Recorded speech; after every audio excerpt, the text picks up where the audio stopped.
A veces, si no estás atento, te puedes confundir y pensar al escuchar las palabras de Jesús que está diciendo una cosa cuando en realidad está tratando de comunicar otra totalmente distinta a la que tú estás entendiendo o interpretando.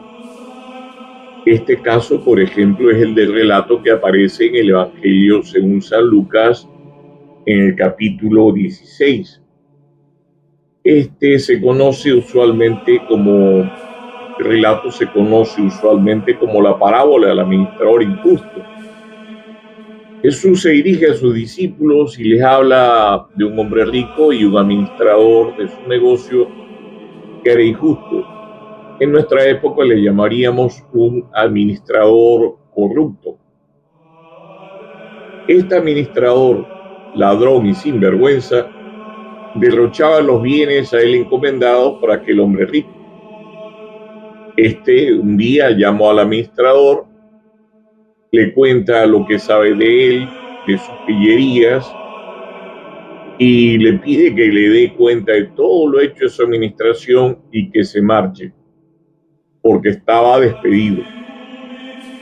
Esta parábola bien podría llamarse la parábola del administrador corrupto, muy acorde con el estilo de muchos políticos de ciertos partidos modernos. El administrador aquel se asusta, como es lógico, porque parece que era lo que hoy llamaríamos un empleado de oficina, un burócrata, de esos que viven de la política y no saben muchas veces lo que es trabajar verdaderamente. Bueno, aquel administrador no sabía trabajar en las tareas del campo, que eran las que más se requerían en aquel tiempo. Y se dice para sí mismo que si no se le ocurría algo ingenioso, tendría que salir a mendigar y le daba vergüenza hacerlo. Entonces, con mucha astucia,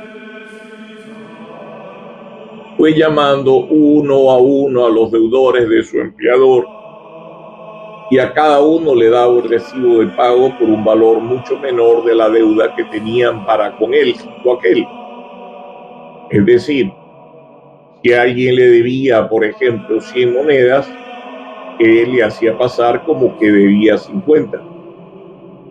Y así lo hacía con todos. Astutamente quería ganar la voluntad de aquellos con los que hacía esta triquiñuela para tener un lugar donde lo reciban cuando ya entregara las cuentas de su trabajo tan mal realizado a su jefe y no tener que ir a parar a la calle. Aquí viene la parte extraña de la parábola. Jesús comenta que el emperador rico de este hombre se entera de la estafa que su administrador pretendía hacerle, pero lejos de enojarse, le alaba por su astucia. Si nos quedamos hasta aquí, podríamos pensar que el Señor defiende a los estafadores, a los corruptos, porque ciertamente este administrador era verdaderamente corrupto. Muchos de nuestra época que ven la corrupción de algunos políticos y se niegan a aceptar la evidencia, dirían, mira, al Señor tampoco le importaba que aquel administrador sea un corrupto. Pero lo que explica a continuación el Señor es otra cosa muy distinta. Escucha bien, abre tus oídos.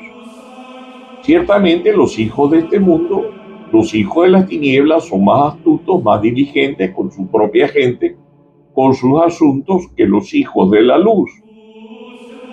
Jesús, lejos de estar de acuerdo con la corrupción de aquel mal administrador, está dándonos a ti y a mí un mensaje muy claro. Es un verdadero reclamo. Te lo traduzco en una frase del Papa San Pío V. El mayor mal del mundo son los católicos tibios. Jesús, al afirmar que los hijos de las tinieblas son más astutos y diligentes en sus asuntos que los hijos de la luz, Nos reclama a ti y a mí por nuestra pasividad ante el mal, por nuestra inacción para difundir el Evangelio, empezando por nuestros propios hogares. ¿Cuántos papás católicos hoy en día no se preocupan prácticamente nada de educar a sus hijos en la fe? ¿Cuántos papás católicos no van a misa los domingos o simplemente van de vez en cuando, dándoles un pésimo ejemplo de amor a Dios a sus hijos? ¿Cuántos papás católicos entregan a sus hijos en bandeja de plata al demonio al no prepararlos para vivir una vida verdaderamente cristiana en el futuro, tomando en cuenta el tiempo tan difícil que estamos viviendo? Les entregan celulares y tablets a sus pequeños, les dejan pasar horas jugando videojuegos sin supervisión alguna, destruyendo por una parte su creatividad e incluso su inocencia por su irresponsabilidad. Cuán poco formados y desinformados están estos papás de lo que pasa en el mundo.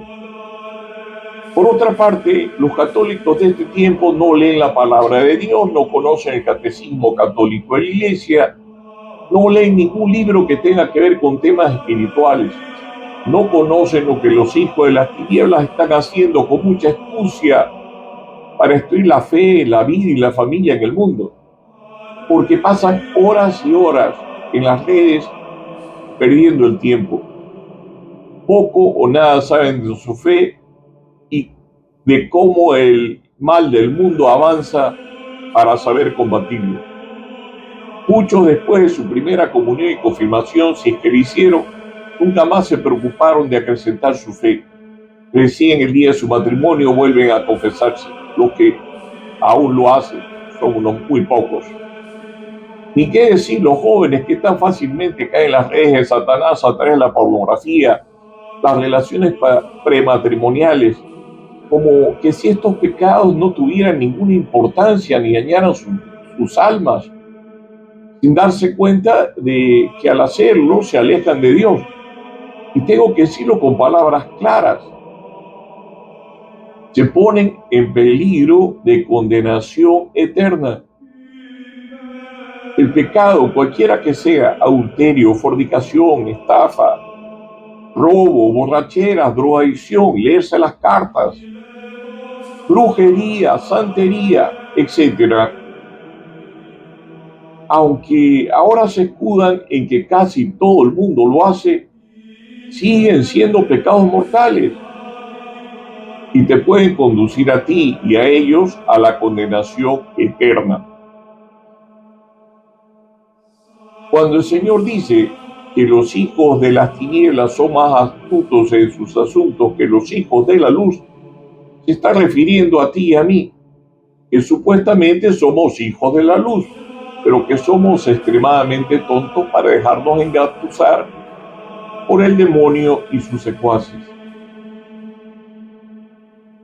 Los que hacen el mal, los que se han declarado abiertamente en contra de las leyes de Dios, curiosamente están muy bien organizados y unidos entre sí para hacer el mal.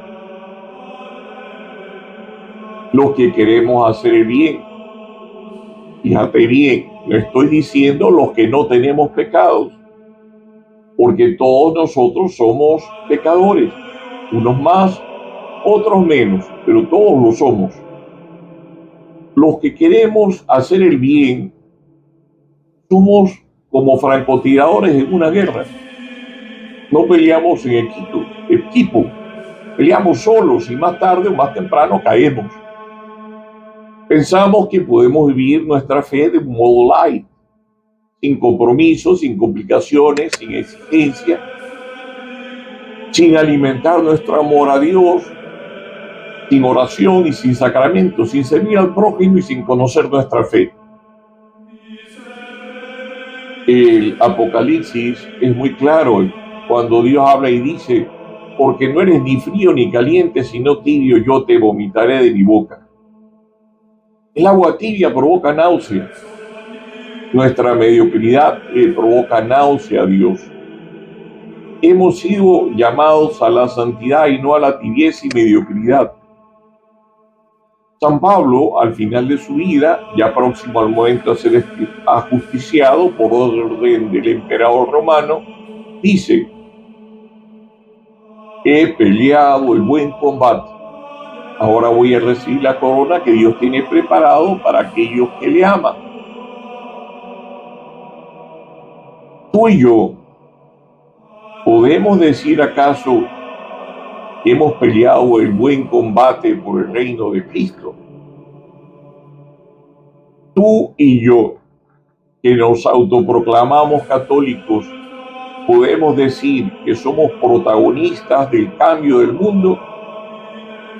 ¿O tendríamos que decir que somos simplemente meros espectadores quejándonos continuamente de que el mal avanza, pero sin hacer nada para que eso no suceda? Jesús termina esta parábola con las siguientes palabras: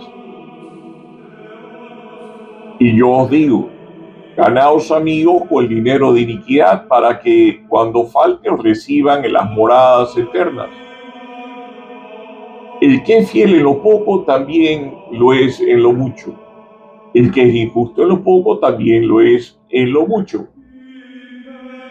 Pues si no fuisteis fieles en la riqueza injusta, ¿quién os confiará la verdadera? Si no fuisteis fieles en lo ajeno, lo vuestro, ¿quién os lo dará? Más que un tema de dinero, el Señor se refiere a que todos tenemos dones que podemos usarlos para nuestra salvación y la de nuestros hermanos, de nuestro prójimo, y no lo hacemos. San Ignacio de Loyola, respecto a los bienes materiales, decía que son buenos, pero en la medida que nos sirven para alcanzar los bienes eternos. No todos tenemos grandes cantidades de dinero, no todos tenemos muchos bienes materiales, pero a todos Dios nos ha dado algún don que puede servir para compartir con los demás. Una sonrisa, un buen consejo, una compañía para quien experimenta soledad y necesite una palabra de aliento. Compartir el Evangelio, apoyar en la parroquia a la que asistimos en catequesis o cualquier otro tipo de labor evangelizadora. Que alguien me diga que no hace nada, o los demás, porque no sabe qué hacer, en el fondo me está diciendo: no quiero complicarme, no quiero comprometerme, no quiero buscar, quiero que las cosas vengan a mí, pero sin que yo las busque. En las cosas pequeñas y en las cosas grandes podemos servir a Dios, lo importante es que lo hagamos. El mal del mundo es la tibieza de los buenos. La oscuridad retrocede cuando la luz se enciende. Enciende la luz de tu corazón, ilumina el sendero de los que te acompañan, que el mundo necesita de tu luz. Termino con una frase que leí hace muchos años en el atrio de la puerta de una casa de retiros espirituales. El mundo es de Dios y se lo alquila a los valientes. Yo añadiría, no se lo alquila ni a los tibios, ni a los mediocres, ni a los que usan los dones que Dios le ha regalado para construir el reino de Dios en nada. Santa María al ángel del Señor le dijo: he aquí la esclava del Señor, hágase en mí según tu palabra. Ella cumplió lo que dijo, se puso en actitud de plena disponibilidad a la voluntad de Dios hasta el último instante de su vida terrenal. Meditaba y guardaba todo en su corazón para discernir el plan de Dios para su vida. Encomendémonos a ella para ser hijos de la luz, prudentes, silentes, obedientes y activos en vivir el plan de Dios a lo largo de toda nuestra estadía en este mundo como ella lo hizo. Que así sea.